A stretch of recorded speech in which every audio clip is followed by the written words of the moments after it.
Good morning to all of you and welcome to your channel GK facts current में। Guys आज date है 5 अक्टूबर और जानेंगे आज 5 अक्टूबर से डेली वोकेबलरी। आप सभी को पता है कि 8 o'clock पर मैं आपको वोकेब कराता हूं। आज थोड़ी लेट हो गई है, ठीक है। और इसका जो पीडीएफ का लिंक है वो मैंने डिस्क्रिप्शन बॉक्स में दे दिया, वहाँ से आप लोग डाउनलोड कर सकते हैं।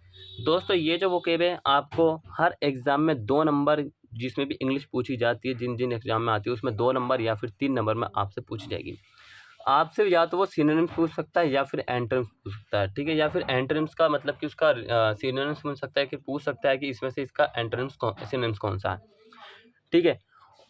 सो ध्यान रखें। और साथ ही जो है अगर आपको कोई डाउट्स हो तो आप मुझे कमेंट सेक्शन में कमेंट करके बता सकते हैं।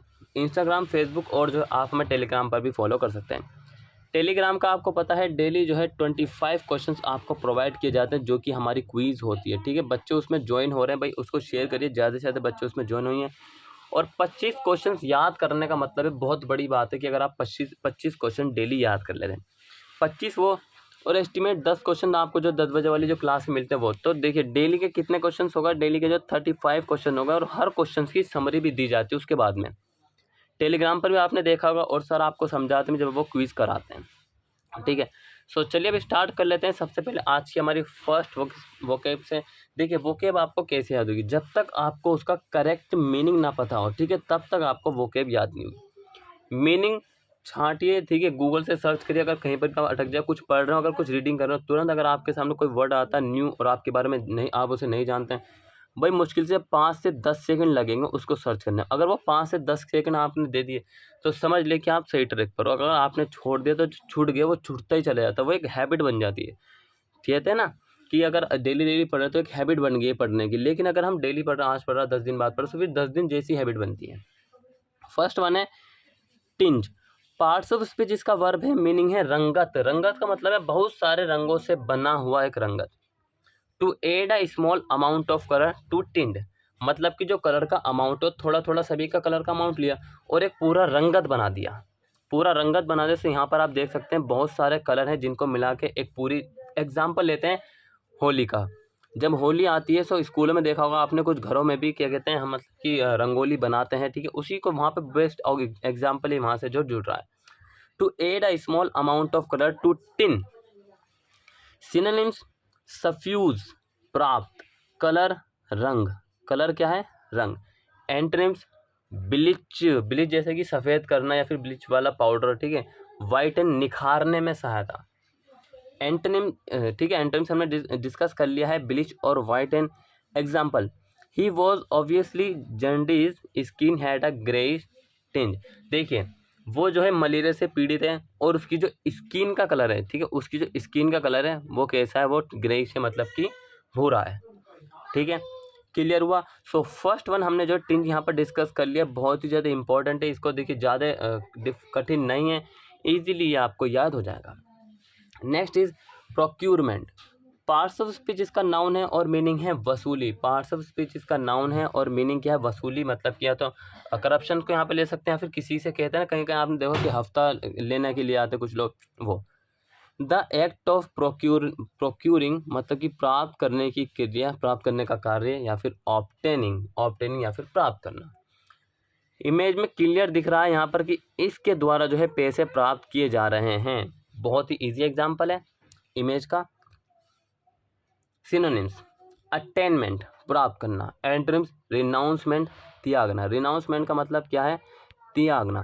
अब देखते हैं कि प्रोक्यूरमेंट को यूज़ कैसे किया है। यूजेस आना बहुत ज़्यादा जरूरी। कहीं पर भी अगर आपको वर्ड दिख रहा है तो सबसे पहले उसको ये अपनी पकड़ बनाए कि उसको यूज़ किस तरीके से किया जा रहा है। Russia was cutting procurement of new weapons. Russia जो नए वेपन्स है उसमें कटौती कर रही है। कटौती कर रही है तो मतलब प्राप्त कर रही है, हटा रही, कुछ परसेंटों को हटा रही है।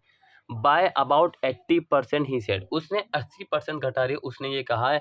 Russia was cutting procurement of new weapons by about 80% he said. Russia अपने नए हथियारों में 80% की कटौती कर रही है।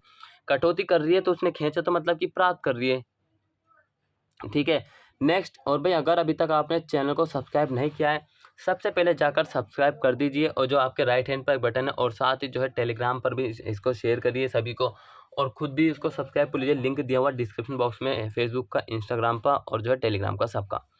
और जो है फ्राइडे और सैटरडे का तैयार रहना, क्योंकि बहुत ज़्यादा इंपॉर्टेंट क्लास आती है, उसमें हम जो है आपको संगठन करा रहे हैं। जो भी क्लास मतलब कि बढ़िया जैसे कि एग्जांपल ले लेते हैं, हिटलर के बारे में अभी हमने कराया है, 9/11 आने वाली है, ठीक है, संगठन आपको एससीओ करा दिया, नाटो करा दिया, इसी तरीके से यूएनओ करा देंगे। बहुत ही सारे जो है मतलब कि जितने भी मतलब कि संगठन वगैरह जो भी हैं उन सबको हम कराते चलेंगे।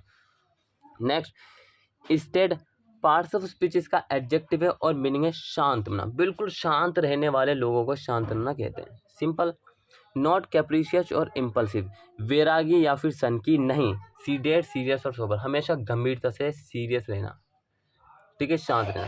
सो इमेज में आप देख सकते हैं आर्मी वाले शांत रहना, इनके माइंड को शांत रखा जाता है, ठीक है। और जो सिनोनिम्स हैं, कंपोज शांत, डिग्निफाई अभिमानी।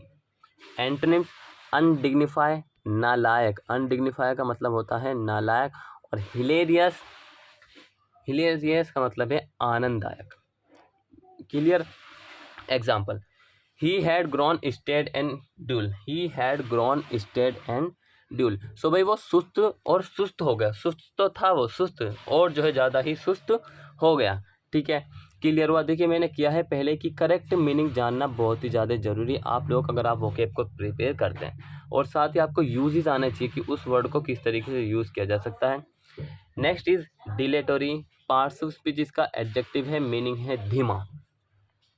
स्लो और टेढ़ी, स्लो और टेढ़ी, ठीक है, मतलब कि धीमा या फिर मंदी। सो यहाँ पर इमेज में देख सकते हैं, और इसका एक एग्जांपल भी मैं आपको बताऊंगा जो कि टर्टल है। देखिए एक कहावत है कि मतलब कि एक बार टर्टल और खरगोश की जो रेस हुई थी उसमें खरगोश जी है। कॉमनली सेंस की अगर बात करें, देखिए उस वक्त जीत गया होगा, लेकिन अगर आज की समय या फिर हम बाद में भी ट्राई करें, वो कुछ ना कुछ उसकी गलती होगी। क्योंकि आप अगर देखेंगे, अगर मैं आपसे कहूँ कि जो बकरी है वो टाइगर से जीत सकती है, डेफिनेटली नहीं, कोई भी नकार देगा। लेकिन अगर एक बार जीत गए तो वो फिर उसी को गाते रहेंगे। सो ये अब पुरानी बात होगी, इसको नकार दीजिए। ऐसा नहीं होता कि जो धीमा चलेगा वो धीमा ही चलता रहता। हमेशा जो लाइफ में जो तेज़ चलना ही बहुत ज़्यादा ज़रूरी है, और करेक्टिव में, ठीक है। सोच के देखिए कि अपना सेंस लगाए कि इतना धीमा चलने वाला व्यक्ति, इतना धीमा चलने वाला टर्टल क्या कभी जीत सकता है? हाँ, इसके पास इसकी ये सपोर्ट मानते हैं हम, बिल्कुल इसमें कोई संदेह नहीं कि इसके पास सबसे बेहतर सपोर्ट है। लेकिन खरगोश की स्पीड बहुत होती है, वो टाइगर को भी चकमा दे देता है, ठीक है, जब भागता है, क्योंकि इधर उधर होकर छोटा सा तो होता है।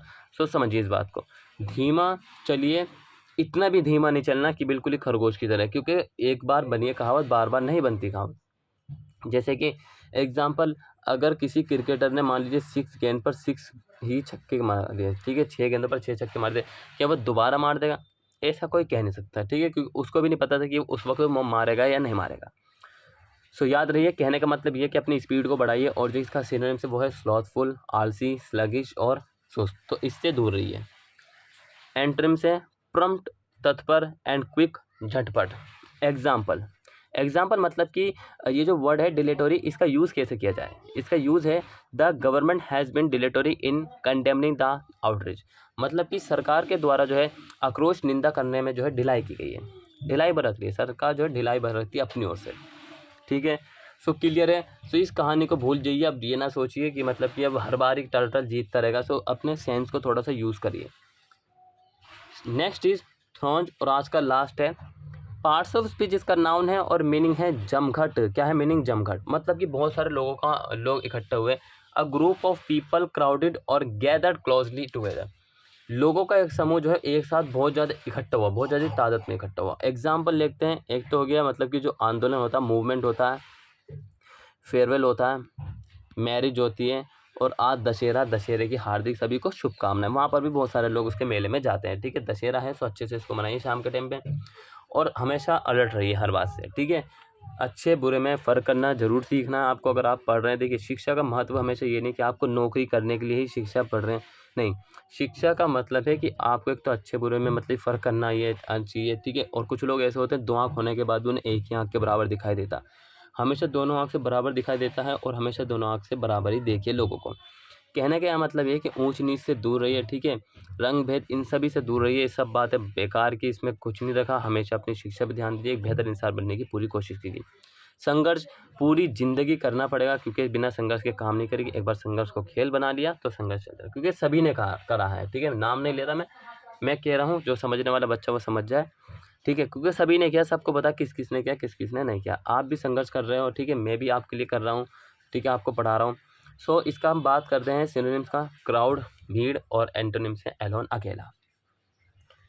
Example, there was no furling of flags when they died. उन्होंने जब वो मरे तब उन्होंने कोई जो है मतलब झंडा नहीं फहराया, ना ही कोई सेरेमनी, ना ही कोई कुछ भी डांस वगैरह कुछ नहीं है। इसका मतलब ये है, ठीक है। सो आज की जो हमारी वोकैब की क्लास थी गाइस वो यहीं तक थी। उम्मीद करता हूँ क्लास में न्यू सीखा होगा, साथ ही मैंने हिंदी वो मीनिंग हटा दिए क्योंकि अब हिंदी कब तक पढ़ेंगे। एग्जाम्पल थे, अब मैं आपको समझा रहा हूँ उस पर ज़्यादा फोकस करिए, ठीक है। क्योंकि इंग्लिश पढ़ रहे तो कहीं ना कहीं इंग्लिश में समझ में आना चाहिए। मैं समझा रहा हूँ आपको, ठीक है। वो देखिए, दोबारा अगर नहीं आता तो दोबारा बैक करिए यूट्यूब पर, अगर आप देखते हो किसी पर भी या फिर कहीं से, थोड़ा सा 1-2 बार पीछे करिए 10-15 सेकंड, उसको दोबारा समझ लिए। सो इसी तरह की क्लास आपको डेली मिलती है 8 o'clock पर। सब्सक्राइब शेयर करना ना भूलें। इंस्टाग्राम, फेसबुक और जो टेलीग्राम पे तो 101% कहता हूँ कि उसको फॉलो कर लीजिए सब्सक्राइब, ताकि आपको डेली 25 क्वेश्चंस को अटेम्प्ट कर सकें। मिलेंगे नेक्स्ट क्लास में, तब तक के लिए till then take care, all the best, have a nice day, thank you for watching video all of you.